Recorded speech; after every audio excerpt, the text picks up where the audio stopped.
Now the next topic is ab initio method or first principle method. This is also known as long form of differentiation. जैसे अभी आपने previous lecture में आपने देखा था कि आपने वो 15 फॉर्मूलेस डिफरेंशिएशन के पढ़े थे. That is your direct formulas. How sine is converted into cos वो आपने नहीं समझा था, वो यही हम समझेंगे.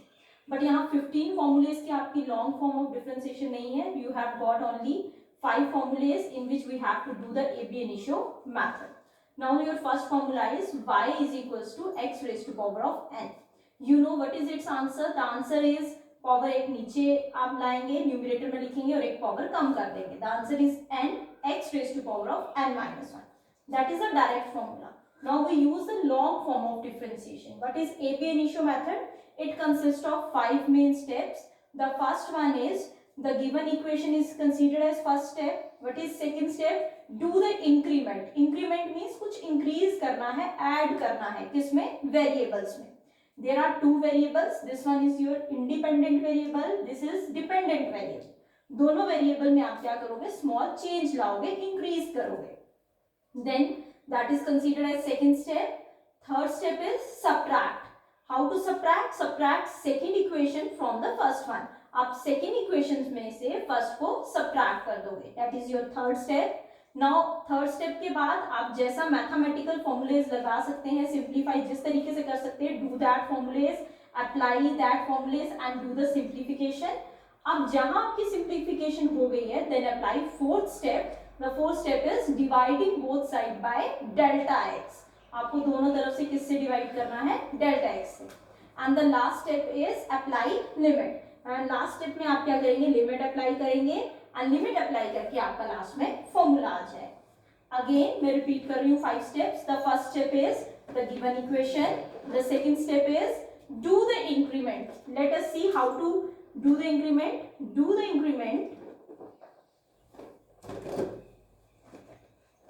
इन x and y वेरिएबल्स.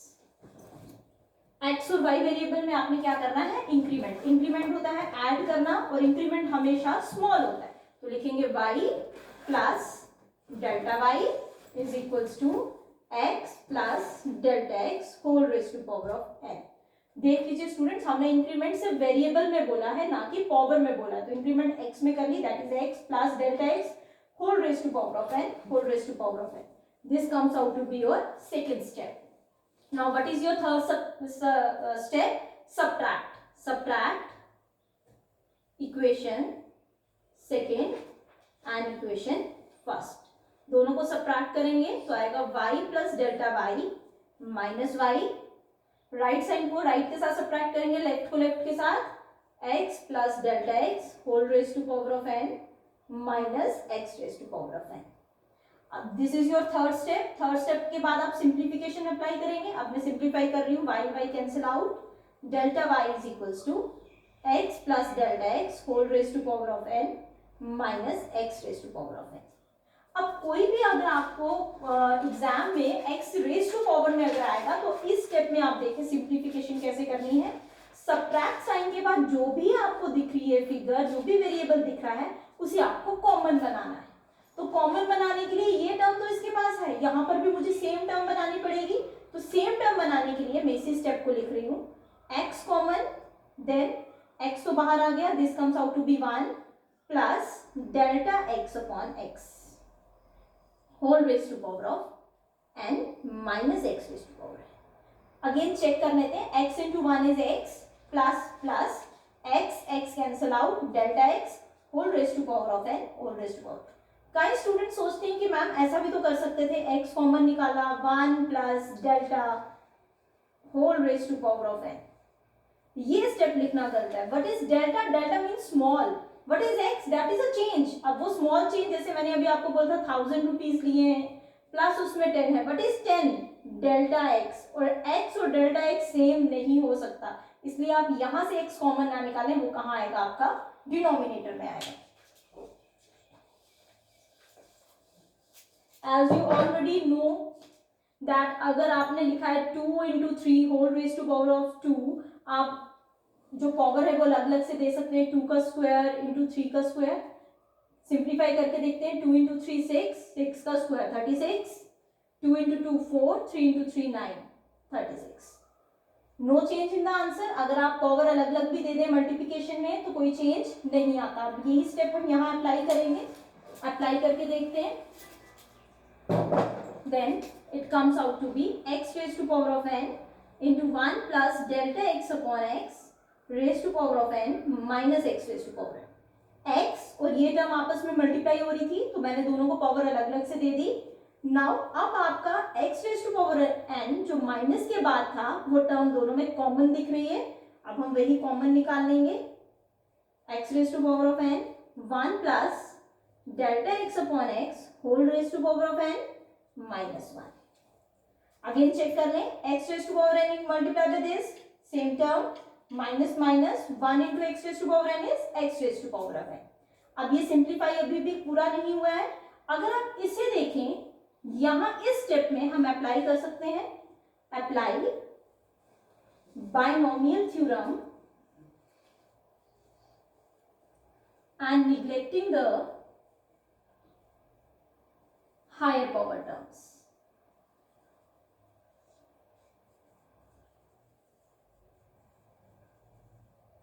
अब सिर्फ इस स्टेप में क्योंकि the first term is 1 followed by either plus और माइनस है तो हम इस पे बायनोमियल थ्योरम अप्लाई करते हैं और हायर टर्म्स को निग्लेक्ट कर लेंगे तो क्या आ जाएगा हमारा delta y is equals to x raise to power of n into 1 plus second term and power get multiply and delta x upon x. आगे वाली टर्म वैसे ही लिखेंगे minus 1 and minus 1 get cancel out which comes out to be x raise to power of n into n delta x upon x. Now delta y is equals to x raised to power of n minus 1 into n delta x. अब ये x raised to power n minus 1 कहाँ से आया? x raised to power n. What is the power of x here? That is your 1. In division, when bases are same, powers are subtracted. X raised to power of n minus 1 and delta x. Again, what is your first step? That is a given equation. What is your second step? Do the increment. What is your third step? Subtract higher equation with lower equation. Then simplify. What is the fourth step? अब इसके आगे simplification और possible नहीं है. Now the fourth step is dividing both sides by delta x. अब हम divide करेंगे दोनों तरफ किसके साथ? delta x के साथ.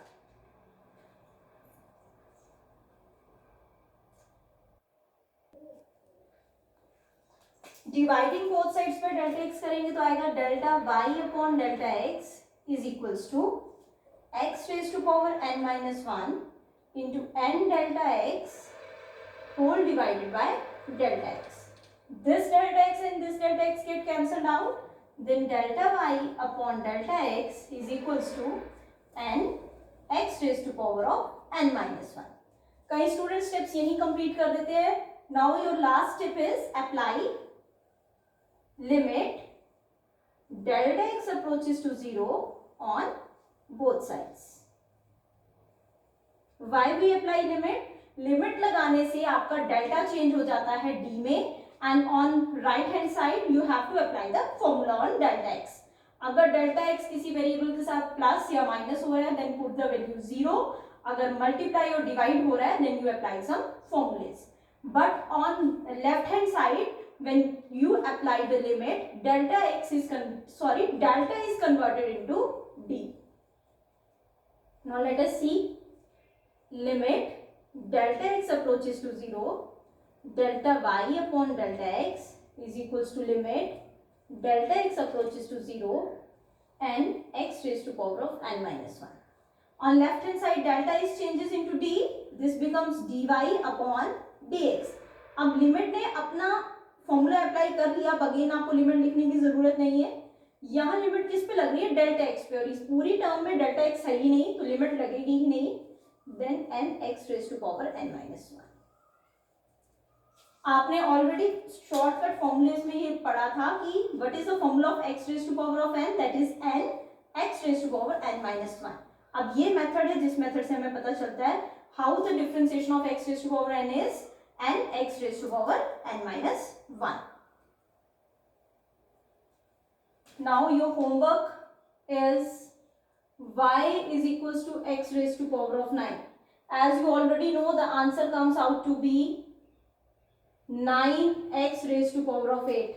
Don't do directly because I know that you get simplification by shortcut method. 9 नीचे उतारेंगे और एक पावर कम करेंगे. आपको लॉन्ग मेथड से करना है और ये एग्जाम में अगर ये आएगा AB initio method, it carries 3 marks. So try it.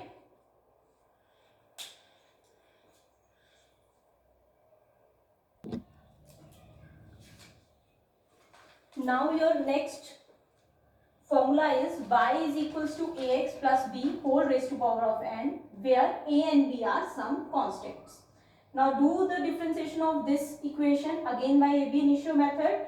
Again 5 steps को follow करेंगे. First step is the given equation. What is the second step? Do the increment. Do the increment in x and y variable. That comes out to be y plus delta y. Students carefully देखिएगा increment कैसे करना है. a increment variable में करना है, that is x plus delta x. Increment हो गया, आगे टर्म प्लस b है तो प्लस b लिखेंगे whole raise to power of n. अब मैं इसी स्टेप को ओपन कर लेती हूँ. This comes out to be ax plus a delta x plus b whole raise to power of n. Simply a को मल्टीप्लाई किया अंदर वाली वैल्यूज के साथ. y plus delta y is equals to ax plus b plus a delta x whole raised to power of n. This is your second step. Why I write ax plus b पहले क्यों लिख लिया? क्योंकि बीच में plus है तो plus में आप 2 plus 3 plus 5 और 2 plus 5 plus 3 लिखेंगे तो कोई चेंज नहीं आएगा. तो मैंने ax plus b को पहले लिख दिया. याद रखिएगा, आप उन्हीं को ब्रैकेट में रखिएगा जो आपको गिवन इक्वेशन में है. तभी मैंने गिवन इक्वेशन की तरह बनाने के लिए ax प्लस b को पहले ले लिया. What is your third step? Subtract.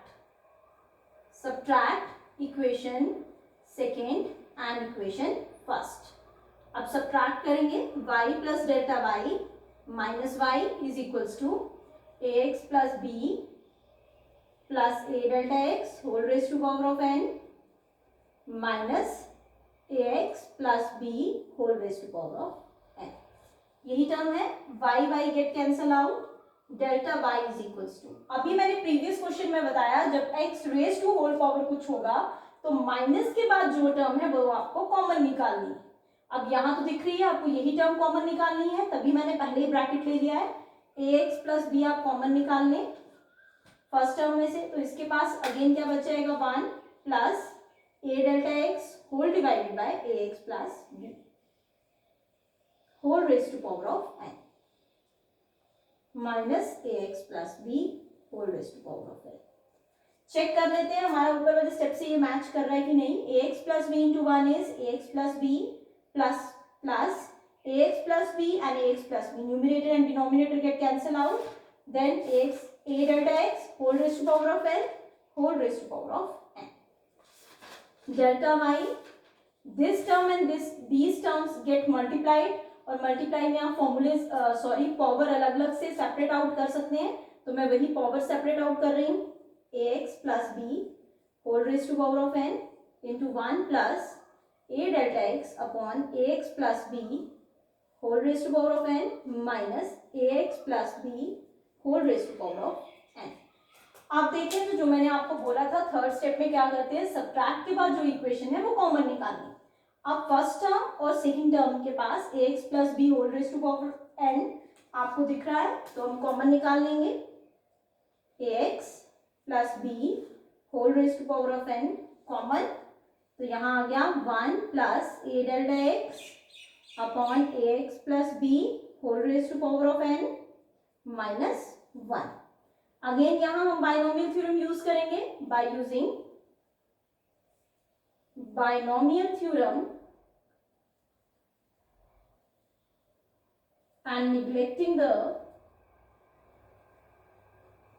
higher power terms.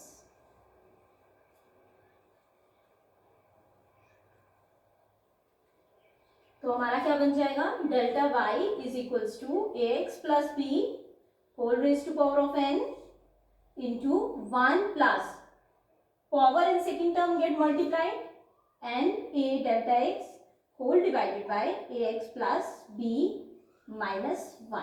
1 and plus 1 and minus 1 get cancelled out. Now your formula comes out to be ax plus b whole raised to power of n into n a delta x divided by ax plus b.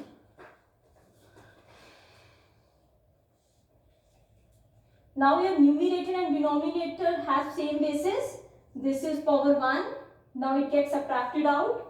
Delta y is equals to ax plus b whole raised to power of n minus 1 and a delta x. अब इसके further simplification नहीं हो सकती. Now you apply the fourth step. What is the fourth step? Dividing both sides by delta x. अब हम दोनों तरफ से डिवाइड करेंगे किसके साथ? डेल्टा x के साथ.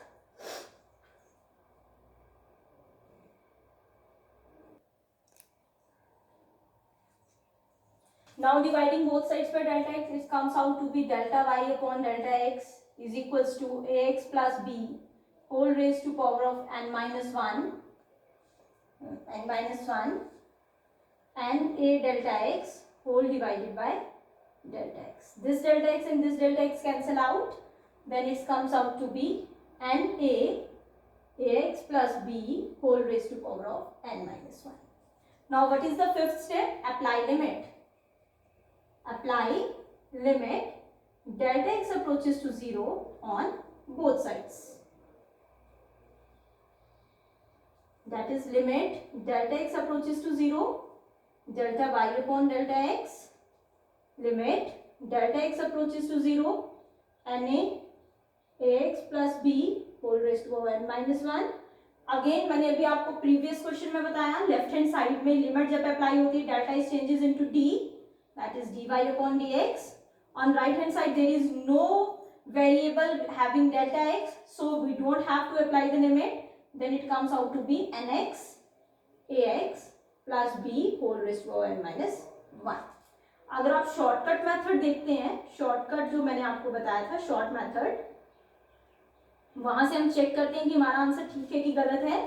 y is equals to ax plus b whole raised to power n था. The differentiation method is power आप न्यूमरेटर में लिखेंगे n ax plus b, power एक काम करेंगे n minus 1. Again do the differentiation of bracket term ax plus b which is equals to n ax plus b whole raised to power of n minus 1. What is the differentiation of ax plus b? बीच में plus है तो दोनों की differentiation अलग अलग से होगी. What is the differentiation of ax? That is a x की 1 हो जाती है. What is the differentiation of b? That is 0. a plus 0 is a multiplied by n is n a ax plus b raised to power n minus 1. This is the shortcut method to check whether your answer is correct or not. अगर आप shortcut method से एक रफली सा check कर लेंगे तो आपको पता चल जाएगा कि आपका आंसर सही है कि गलत है. अब इसके लिए एक होम टास्क देती हूँ. y is equals to 3x minus 9 whole raised to power of minus 4. The answer is minus 4 into 3x minus 9 minus 5 into 3, that is 4 3s are 12, 3x minus 9 whole raised to power minus 5. This is your answer. Do that homework also. Now comes to the third question.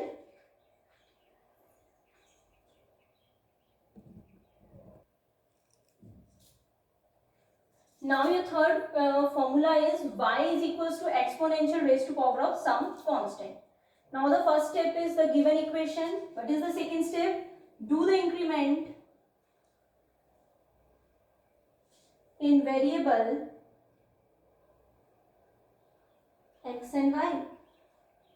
That is y plus delta y is equals to e raised to power of x plus delta x. Increment अगर variable आपका power में है तो increment भी आप power में ही लिखेंगे. That is your second step. What is your third step? Subtract equation second and equation first. That comes out to be y plus delta y minus y is equals to e raised to power of x plus delta x minus e raised to power of x. Y cancel out. Delta y is equals to e raised to power of x plus delta x minus e raised to power of x. You already know that if the bases are same, powers are added. But हम इसका reciprocal step लेंगे. Now the powers are added, so they have the same base. Now it comes out to be ex into e raised to power of delta x minus e raised to power x. Again check out कर लेते हैं. Bases are same, powers are added. This one. हम इधर से step पे आते थे, हम रेसिप्रोकल कर रहे हैं, यहाँ से स्टेप पे आ रहे हैं. नाउ कॉमन आ जाएगा. e raised to power x is common. e raised to power of delta x minus 1. This is a simplification. What is your third step? Dividing both sides by delta x. That comes out to be delta y upon delta x is equals to e raised to power of x, e raised to power of delta x minus 1 whole divided by delta x, which is equals to e raised to power of x, e raised to power of delta x minus 1 divided by delta x. अब कई students को ये issue होगा कि ma'am delta x आपने सिर्फ इसके नीचे क्यों लिखा. बेटा आप 2 इंटू 3 डिवाइडेड बाई 5 है, ऐसे सिंप्लीफाई करें. 2 अपॉन 5 इंटू 3 करके सिंप्लीफाई करें. 2 इंटू 3 बाई 5 करके सिंप्लीफाई करें. The answer remains the same. अब आपको याद रखना है इन दिस क्वेश्चन आपको डेल्टा एक्स उसी टर्म के नीचे लिखना है जिसकी पावर में भी डेल्टा एक्स है. तो ई की पावर में डेल्टा एक्स यहाँ है, तभी मैंने इस पूरी इक्वेशन के नीचे डेल्टा एक्स लिखा है.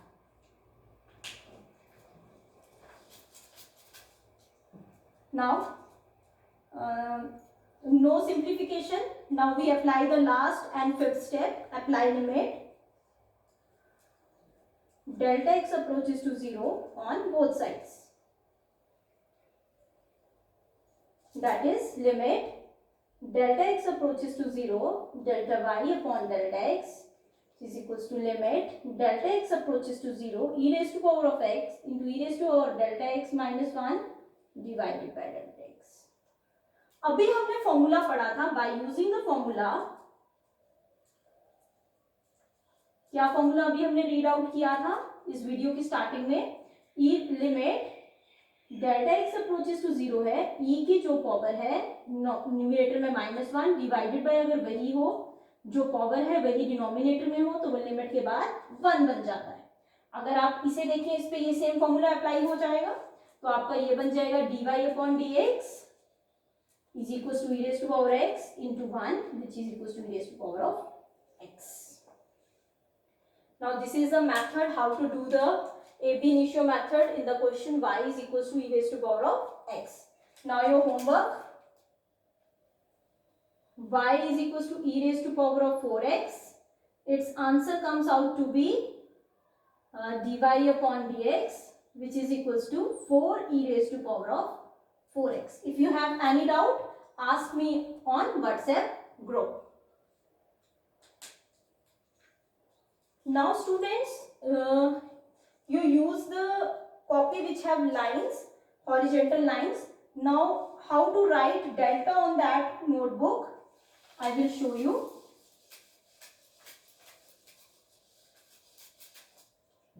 These are the lines in your notebooks in this way.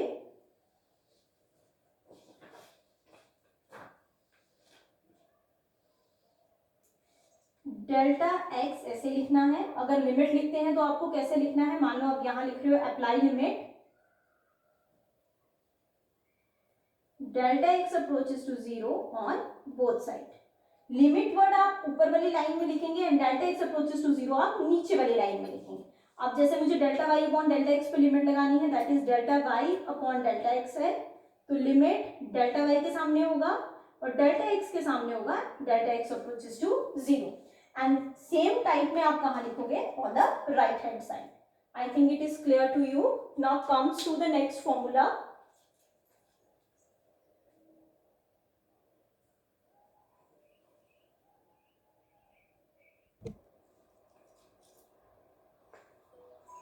Now your fourth formula is y is equals to sin mx. M may be -4, -2, -10, 2, 4, 5, 1/2 or any other variable or integer where m is any constant.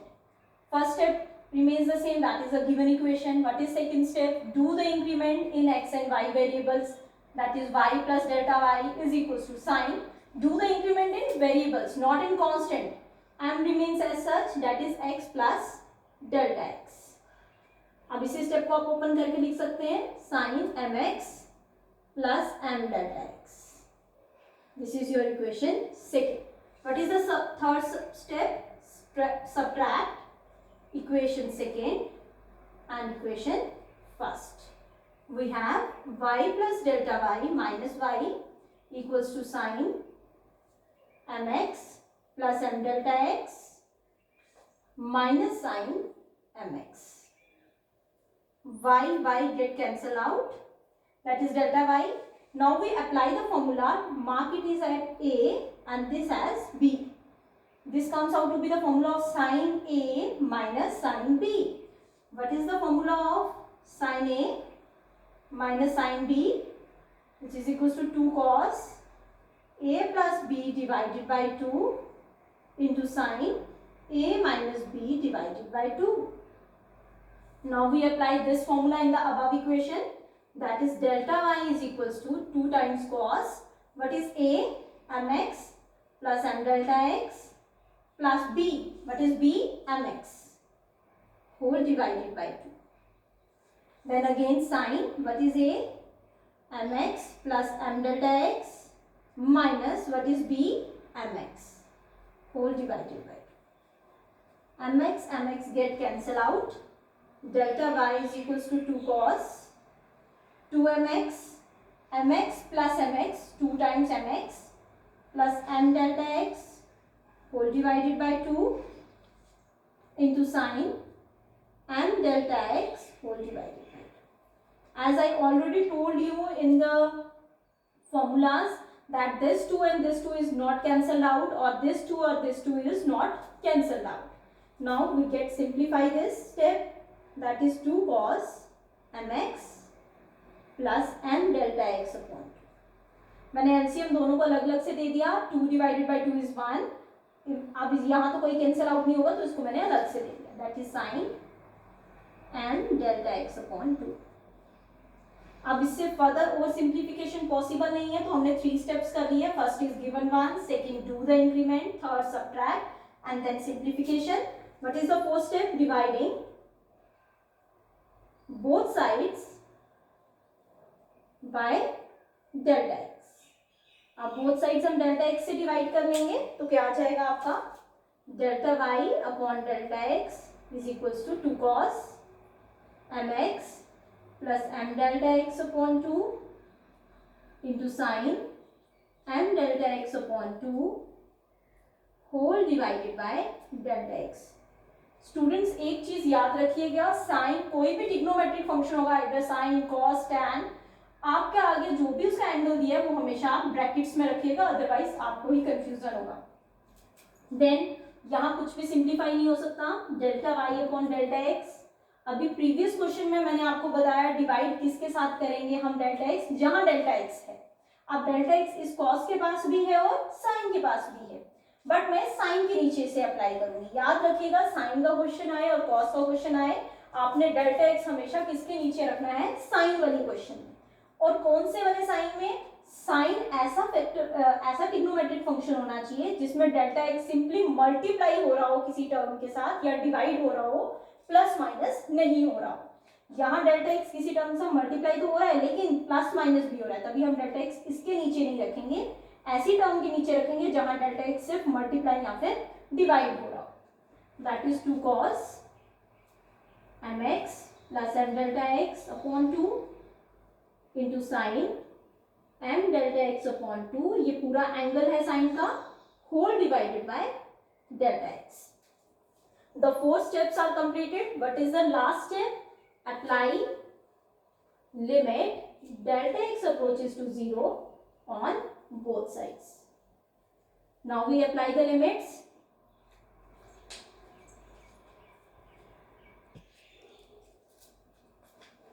Now after applying the limit, that comes out to be limit delta x approaches to 0, delta y upon delta x is equals to limit delta x approaches to 0.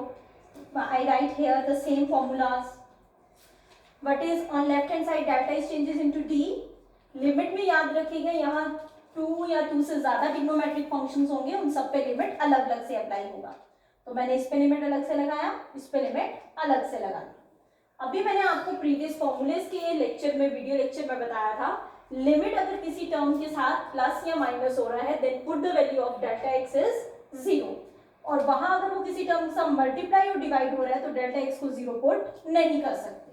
तो यहाँ हम 0 put कर लेंगे. Put in this step put delta x is equal to 0. और यहाँ तो हम 0 put नहीं कर सकते, यहाँ हम फॉर्मूला अप्लाई करेंगे. क्या फॉर्मूला आ जाएगा?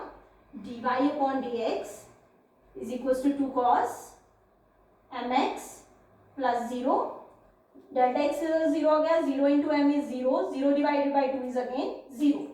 अब यहाँ हमने अभी प्रीवियस लेक्चर में फॉर्मूला पढ़ा था, limit delta x approaches to 0 sine delta x whole divided by delta x is equal to 1. यही फॉर्मूला हमने रीड किया था. साइन के साथ जो एंगल होगा वही डिनोमिनेटर में होना चाहिए. Now what is the angle over here? That is m delta x by 2. और डिनोमिनेटर में हमारा क्या है? सिर्फ डेल्टा x. हमें क्या चाहिए? m by 2. तो मैं m by 2 को नीचे ले आती हूँ और मल्टीप्लाई भी कर लेती हूँ. Now there is no change in the above step. Now this is equals to 1. ये 1 बन जाएगा by using this identity or this formula. तो इसकी जगह मैं 1 लिख दूंगी into m by 2. Now it comes out to be 2 cos mx into m by 2. Now this is the angle, this is not the angle. This 2 and this 2 get cancelled out. This is equals to m cos of mx. This is the formula. So students carefully याद रखिएगा, जो भी angle है उसे bracket में रखिएगा, otherwise इस step में पहुंचने के बाद आपको खुद कंफ्यूजन हो जाएगी ये m एंगल है कि नहीं है. तो ये एंगल नहीं रहा, ये तो सिंपल एक वैल्यू है, एक कांस्टेंट है, तो वो मैंने वैसे ही रखा और मल्टीप्लाई करके answer. Now your home task is homework y is equal to sine of 4x. अब इसका आंसर क्या आएगा? The answer is dy upon dx is 4 cos 4x. This is the answer. Now comes to the next formula, that is your fifth formula.